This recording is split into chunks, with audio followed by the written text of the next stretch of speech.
Hello, everybody, and welcome back to Sage's Tabletop Table Talks. I'm Sage, this is my tabletop, and I'm going to talk to you about tabletop role-playing games.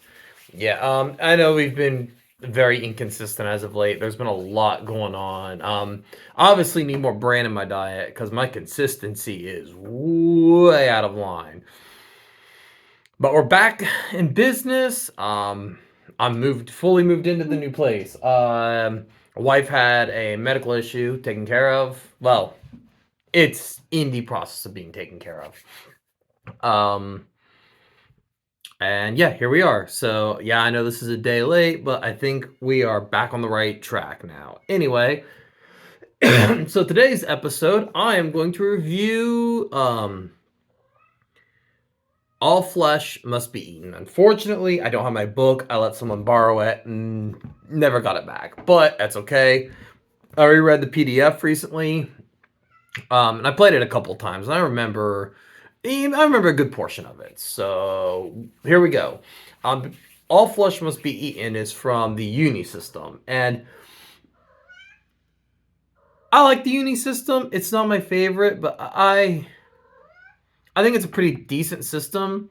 And of course, since I'm recording, my Tabby Jelly decided she's going to leave her. I'm not kidding. She seriously will sit on top of our refrigerator like 24/7 the entire week until she sees me sitting here and hears me talking at the camera. Then all of a sudden she decides that she wants to be a part of the show. So, I mean, I guess just Jelly's my co-host now. Jelly, you little goofball. But anyway, why don't we not show our butt to the camera? But yes, also the Unisystem kind of functions by using you have a stat, you have a skill, and you will down. You're not supposed to be on the table, honey. You have a stat and a skill, and you roll a d10. You'll add your stat, your skill, the d10 together, and try to beat a target number. It's a really simple system in that regard. It gets weird though, and especially All Flesh Must Be Eaten. But like I said, the idea is it's supposed to mimic zombie cinema. It's not trying to be like hyper scientifically accurate. And honestly, one of the things about it is I find this is one of my big sticking points with games like Call of Cthulhu or Don't Rest Your Head, which is I'm sitting at a table with, 5 other chuckle fucks. You're just not gonna scare me. This is from somebody who absolutely adores horror. But man, I've never played a horror themed game. Jelly, quit. I've never played a horror themed game that even remotely got me unnerved or scared or anything like that. And I've tried. I am one of those players who absolutely buys into whatever bullshit you're selling me, Hey, you want to play a game about a bunch of animals in the forest trying to steal picnic baskets? Hey, boo boo, I'm here for you. Like, no, look, I said 100% down. You want to play a game where we're playing cats and mice trying to hit each other with sledgehammers? Sure thing, Slappy. Absolutely here for that. You want to play a game where, it doesn't matter. Whatever game you want to play, you give me the tone, you give me the vibe. I'm probably going to play to the lighter side just because I kind of like playing the role of comic relief, but there it is. So All Flesh Must Be Eaten kind of does the entire gambit from horror to action, from Night of the Living Dead Dawn of the Dead classic to Dawn of the Dead remake. It kind of does that whole whole gambit of zombie media. So you can, if your group likes horror and manages to get horror to work, you can do that. One of the things you can do is you can play what are called norms. These are weaker characters. Because it's all point buy. I had some contention with the last DM I tried to run this game with, where he was like, okay, you get X points for this, X points for this, X points for this, and it added up to way higher than what the game said that character should have. I think that those limits are considered maximums, but the game doesn't really clarify if those are maximums or those are allocations.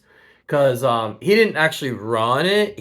We built characters, but he never actually got it. But every character ended up getting almost every advantage because we were playing survivors. And honestly, if you just look at what the maximum number of points you can get for being a survivor, you there just aren't the advantages to really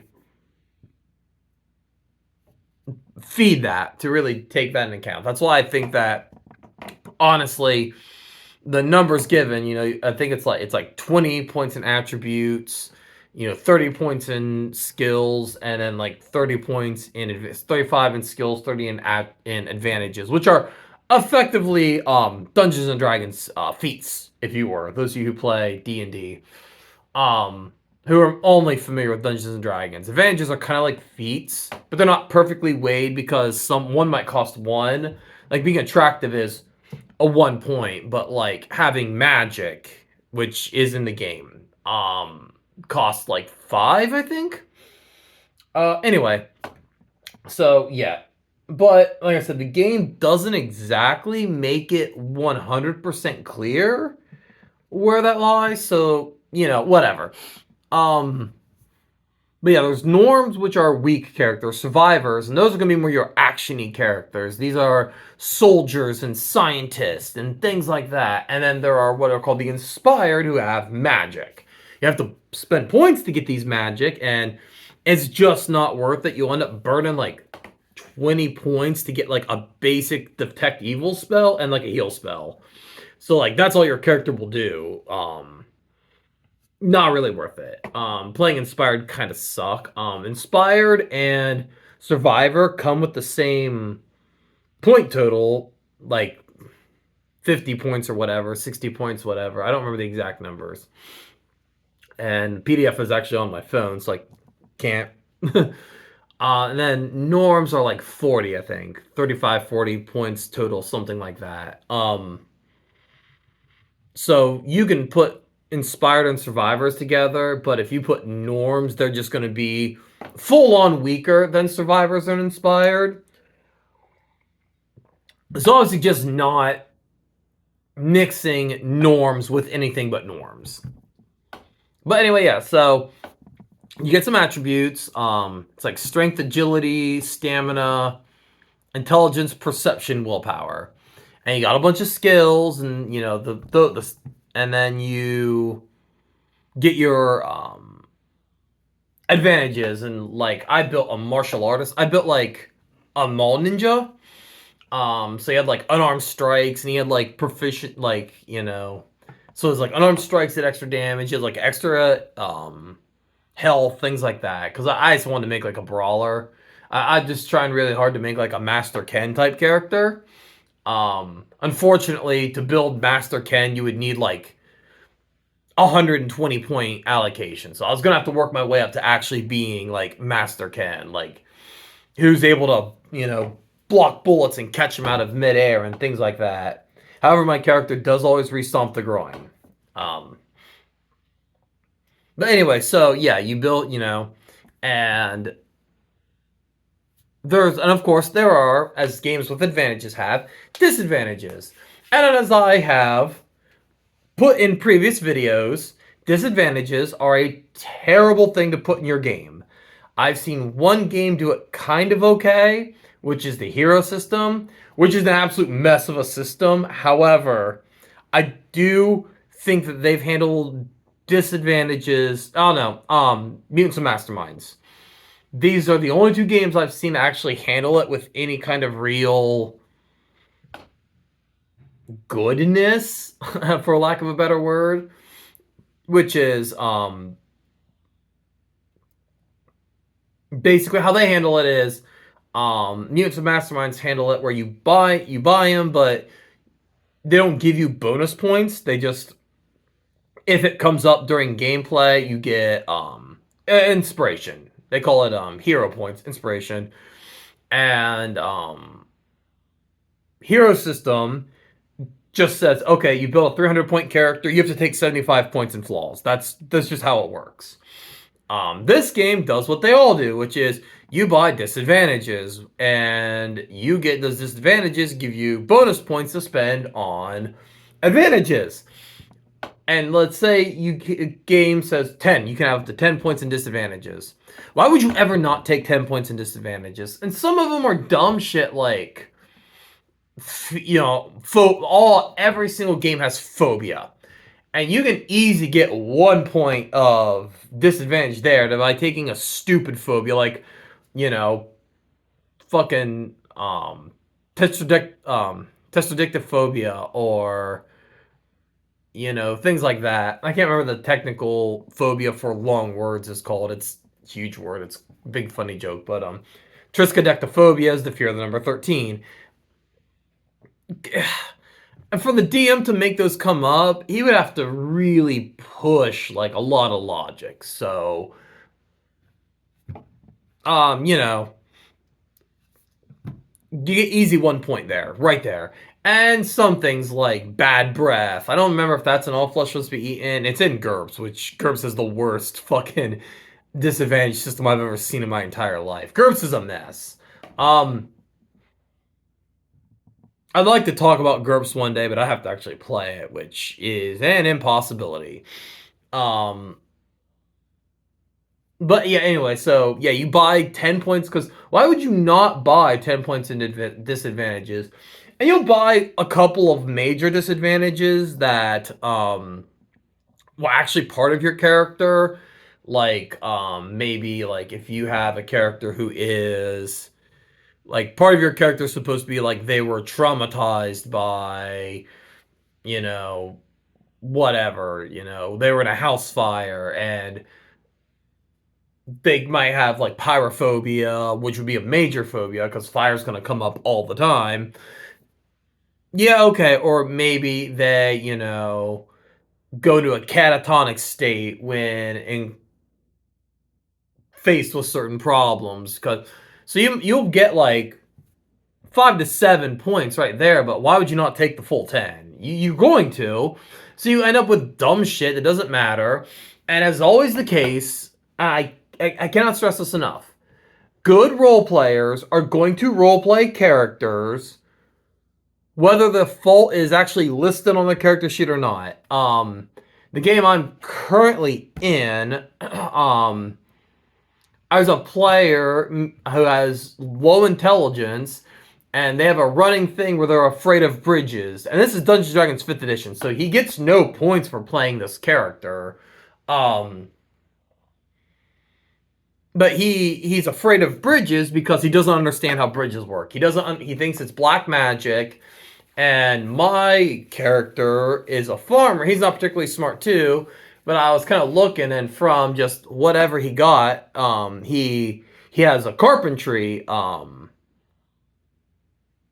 tool proficiency. So he's so it's like this big thing where my redneck's trying hard to explain to this knight of how bridges work, and like they've literally stopped in the middle of combat to have an argument about bridges, and we don't need that on our character sheet to roleplay that. And people who aren't going to roleplay, people who are just here to, make powerful characters, they're going to find the exploits in that flaw system anyway, maximize their character's power, and they're going to do everything they can to circumvent those flaws. Like, oh, my character freaks out in combat, in a fight, and his version of freaking out is to get aggressive and attack the enemies with full force. I'm like, that's not a flaw. So it's became a flaws video because this game has bad flaws in the flaw system, and it's bad. It's just bad. Which is sad because I actually think a lot of the rest of the game is serviceable. It's not great, but it's serviceable. At the back of the book, which we'll talk about, as something I think is absolutely spectacular. But anyway, yeah, so that's kind of character creation. Like I said, the game mechanics are really simplistic. It is just, and even like an attack roll is just your weapon proficiency plus the stat, which is usually strength or agility, plus whatever you roll, D10, with exploding ones or exploding tens and imploding ones. Where if you roll a 1, you roll the D10 again, and depending on what you roll, you subtract from that roll. And an exploding 10, where you roll a 10 and you throw. If you roll a 10, you roll the die again and add your result to the 10 to create bigger numbers. And if you're playing a game with smaller sized dice, come on. Exploding dice are a really good idea. I don't know if I talked about this enough when I talked about dice mechanics, but like a d20 exploding and imploding are going to come up so rarely that, 5% chance to roll a 1, 5% chance to roll a 20. And then if you're rolling a d20 again, I mean, within 2 rules, you're looking at a range from 21 to 40, which is a huge gap. I mean, hypothetically, if you were to subtract, you have a range from negative 19 clear up to 40. Like, that is an insane gap. But if you're using a smaller dice, like 4s and 6s, exploding dice are nice because with only a 4 point or 6 point variant in your roll, it means that your target numbers that players have to hit are going to be within a very small margin. So, and I don't remember the exact percentage, but I mean, it's 1 in 6 chance of rolling a 6. So if you roll a d6, hit that 6 again, it's 10% chance on a d10. Sorry to math at you guys so hard, but like, it's kind of an important part of tabletop gaming. But yeah, if you roll that 6 and to explode, like I said, a 1 in 6 chance of exploding. So while the range goes from whatever to 12 for rolling a 6 again, and some games have infinite exploding 6s, like on d6s, or this game doesn't have infinite exploding d10s. Once you roll a d10, if you roll a 10 on your d10, you roll again, and that's it. If you roll a 10 a second time, you're done. Which kind of gives you a range very similar to a d20. I believe when your 1s implode, it's like on a 10, 9, 8, 7, 6, you just take the 1, and then on a 5, you subtract 1, on a 4, you subtract it's something like that. Same with your exploding 10s. I don't think you just add a straight 10, but you get a range about of a 20, but with a much stronger center. Because to get that exploding, you have to roll on the edges and then roll high or low again. But yeah, so you'd roll that, and then your opponent will have a static defense parry value based on their agility, and then any kind of advantages. I think there's like a parry skill that adds to your parry DV, your parry's target number. So basically AC for those of you who play Dungeons and Dragons. But yeah, one of the most fascinating things about the book is they kind of go through like a zombie history, and they talk about things from like Haitian voodoo to the modern Romeran zombies, which are really closer to traditional vampire lore than they are traditional zombie lore. I call them Romeran zombies because really zombies as we know them today, even though he didn't call them that in his trilogy, are from George A. Romero's Night of the Living Dead. Like, that's where we built the mythology of the zombie from.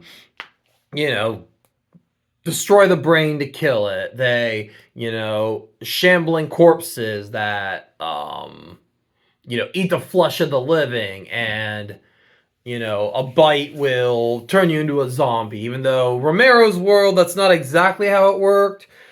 Being bitten doesn't turn you into a zombie. Being bitten gives you an infection, and then when you die, if you die in Romero's universe, and it doesn't matter how you die, whether it's from being bitten, an infection from being bitten, or from, a heart attack. If you die from a heart attack, you become a zombie. The only way to prevent zombification is to destroy the brain or burn the body before the resurrection happens. There's a joke about Christianity in there somewhere. I'll let you guys figure it out. Hi. But yeah, anyway. Sorry to get off topic. There's honestly not a lot to talk about in this game until we get to the kind of cool part at the end and the kind of dumb part at the end. But yeah, so that's it. I ran one shot with it, and I enjoyed it. It wasn't my favorite. It was right, and I played. One of my friends attempted to run a campaign. We got about 3 missions in before he dropped it. We just, I don't know, I think it was just a lot of us weren't. There was like me and him were the only ones who really liked horror in that gaming group. So like trying to run this horror game just didn't vibe with most of the players. So I think just didn't vibe with it. Anyway, yeah. So yeah, I don't have a lot of great memories with the game, but I honestly think just a lot of it was from the group less than the game itself. The game just feels serviceable. Like I kind of feel that way about Unisystem, honestly. Unisystem is a fine system, but there's nothing about it that makes me want to take it over a D20 system or something like some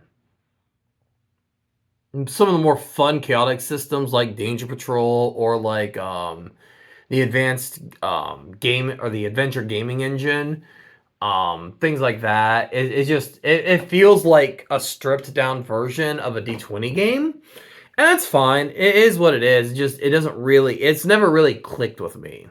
However, at the back of the book, there's something really stupid and something really.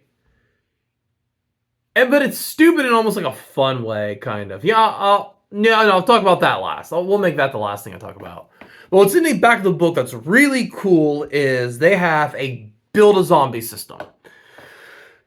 So what it'll do is it will say something like, okay, what's a zombie's weakness? Does it just have a life point total? Is it something just like a video game zombie where it takes so many hits and then falls apart? Okay, well that is 5 points. Does the zombie, is its weak point its head? Okay, well that's 15 points. Is its weak point its heart? You have to destroy the heart to kill it, kind of more vampire-y. Okay, well that's 20 points. Okay, how fast does it move? Is it shambling? Is it running? Is it weak to fire? Is it resistant to fire? Is it resistant to electricity? Is it weak to... And what you do is you compile on these traits to a zombie. Okay, this is how many dead points, life points, dead points it has. And then you can say, okay, well, this zombie has an EMP on it because maybe in your world zombies were created by radiation, so they kind of have this constant like EMP thing going for them that messes with electronics. Okay, well that'll increase the zombies' cost by so many points, by 5 points or whatever. And after you build your zombie, you can add it up and determine how strong this zombie will be versus a player party. So, if you're playing a group of survivors, a zombie that's got like a 15-point total is probably going to be pretty easy to kill. Which is fine because you can send 50 of them after the guys. But you could put like a Resident Evil style special zombies like Lickers or like a Tyrant, give it a whole bunch of points, make it a boss monster. Because once again, we're running the whole range of zombies. No reason not to play a Resident Evil style game here if that's what you guys want. So yeah, there's basic zombies, but you could do like zombies that are resistant to ballistics or zombies that are resistant to fire to make like stronger zombies. Or you could make a world where there aren't zombies everywhere. Like maybe not everyone becomes a zombie. But what makes the world dangerous is the zombies that are around are nigh indestructible. Like the way to kill a zombie is so specific. Like you have to cut off its head and then burn its body and, you know, bury the head, but it also runs faster than your average human and is, you know, 3 times stronger than your average human and is hyper aggressive and is actually and isn't mindless. So you could be like, okay, and you end up with a game kind of closer to like a vampire hunter style game where it's like, okay, there are these zombies that are actually kind of more like how we see vampires. And you can absolutely run that in this system. And the game gives you the build like, okay, well, it's not the fact that there's 20,000 zombies outside the door. It's the fact there's one zombie ruling this town, and he will fuck up your entire fucking party if they make a wrong move. You can build a Strahd style character in that. And it's really kind of cool because it lets you really expand the game. And there's what's dumb, and like I said, it's almost stupid dumb, is they have like a couple of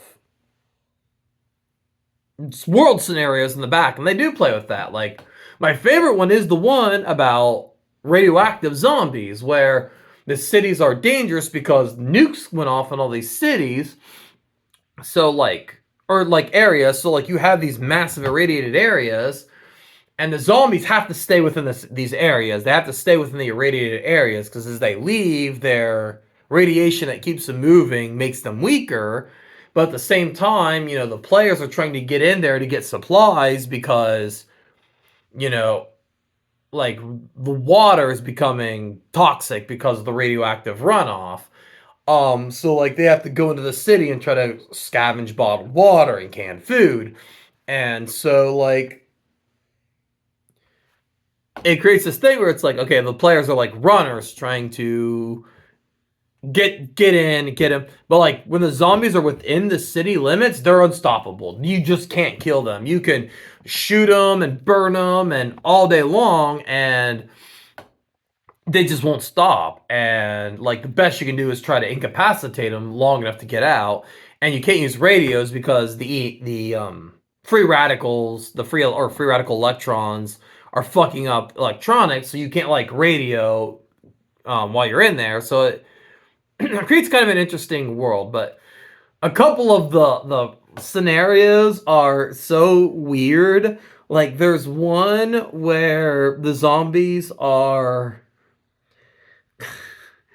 so the idea is you're not getting, so souls are in a divine waiting room, and when it came time for judgment, the souls went back into the bodies that were buried. So the dead are now judging the living, and everybody who's ever died is like reincarnated in their old body, and it's kind of a weird fucking scenario. That's not even the dumbest one.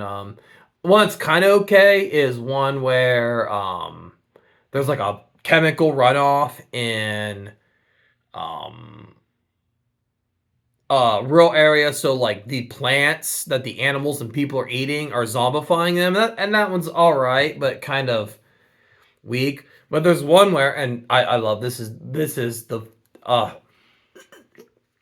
so this girl is, this weird nerdy dude falls in love with a slutty girl, and she's just filled with STDs, and oh man, and then she ends up dying, and I don't remember if she dies from an STD or not, but she ends up dying. So he uses mad science and black magic to resurrect the corpse, fuck her, which creates like a new super STD that has created like a zombie apocalypse. And I don't know, it's just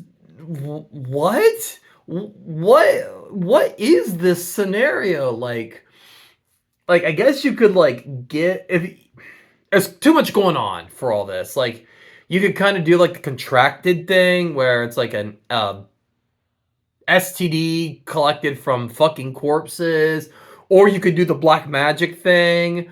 And I don't remember, but I don't remember there being a Frankenstein style scenario, which honestly that's a way to go with this system is like create like a evil scientist who's creating like an army of Frankenstein monsters who are he's trying there is one. It's a zombie master scenario where there's people who use black magic to raise armies of zombies, and you can play these people who use black magic to create armies of zombies and almost make it like a tabletop battle simulator with very bad rules. But like, man, way to go and have like fucking a Dr. Frankenstein style character just make an army of like shambling corpses to take over the world. I think there's a Nazi one kind of like that because of course you gotta have Nazi zombies, like obviously, like right, guys. But I mean, that'd be. I mean, I don't know. That'd be kind of what I would do is have like a mad scientist be experimenting on corpses, creating like a horde of like these weird fucking um reanimated corpses, and they're like, of course, because he's doing weird experiments, that would give you the opportunity to give weird boss ones, like maybe one that's got like a chainsaw arm or something stupid like that. But yeah, the weird STD black magic super science one is just dumb and almost it's bad and I hate it, but it's almost too stupid to really hate. But anyway, yeah, so like I said, the thing about it is it's being a Unisystem game. I'm very lukewarm on Unisystem, but the game is at its heart a simulationist game. It doesn't have a lot of unnecessary elements to it. Like there's magic spells, but the magic spells are like healing, divine fire, sense undead. There's not a lot of wizardy stuff like fireballs and lightning bolts for a completionist's sake. And shit, I gotta get there's a variant rule. Instead of using a D10, use a deck of cards. So every player shuffles a deck of cards. I think they all have their own deck, and they draw 5. So you'll have your 1 through 10 cards, and then face cards are 5s, and then you'll flip the top card of your deck to give you variants either way. So base 5 and then variants. How it works is you have your hand of 5. So if you got a 2 and a 10, you have to play your entire hand before you draw a new set of 5. It's kind of cool because it gives you almost like a pool of results. So you pick when you want your failures and when you want your successes. And I think that's a really cool idea to have players have pools of results that let them kind of take a little bit of control of when they, this isn't as important. I'll go ahead and fail this. Unfortunately, it does mean that players are going to try to push shit like, all right, I'm going to try to force this door open. Okay, so I'm going to do a strength, and there's my 2. Oh, failed. Okay, go ahead and pick the lock, Steve. But, it is what it is. Like, it's not a perfect system, but it is interesting. But yeah, like I said, people are going to game out their low cards as quickly as they can. But, hey, innovation, play it out a little bit. But yeah, anyway, so this is a simulationist game. It is trying its best to recreate various zombie apocalypse. And I think it does a good enough job of doing so. After that, it is a gamist game. The mechanics are really simple and they don't get in the way like they do in more complicated games like Dungeons and Dragons or like the Hero System or I'd argue Call of Cthulhu. I'm not the world's biggest Chaosium defender here, so yeah, I mean, yeah, okay, but it is narrativist after or gamist after that. It's at its heart a simulationist game, and then a gamist game after that. Because with the advantages and disadvantages, there was a lot of playing with the mechanics, and the alternate system where you use a set of playing cards, and kind of playing into where you want high and low stats are really, really key. And it is a narrativist game at the end. There's nothing in the game that really benefits you if you're trying to, like I said, you take like your all these flaws. And these flaws are just tax for points to give your character the points that he's supposed to have instead of actually kind of pushing a like what your character is supposed to be. So like yeah, it doesn't benefit players to play strong narrative to play the game with a lot of narrative character elements, things like that. But once again, not saying that it's bad at any of those things. This was kind of a hard one to parse out because this game is just such kind of a okay game. It is a fine game. It is a serviceable game. If you throw down $20 for a Unisystem game, you will find an absolutely playable game. That's kind of the thing about Unisystem, and honestly, that is both its highest praise and most damning statement is that Unisystem games are fine. They're serviceable. They're okay. It does what it needs to do without a whole lot of bells and whistles, but also without a whole lot of weird dumb shit, except for black magic super science STDs. But anyway, yeah. All flesh must be eaten. And apparently there's a cat fight going on, so I will see you guys next time.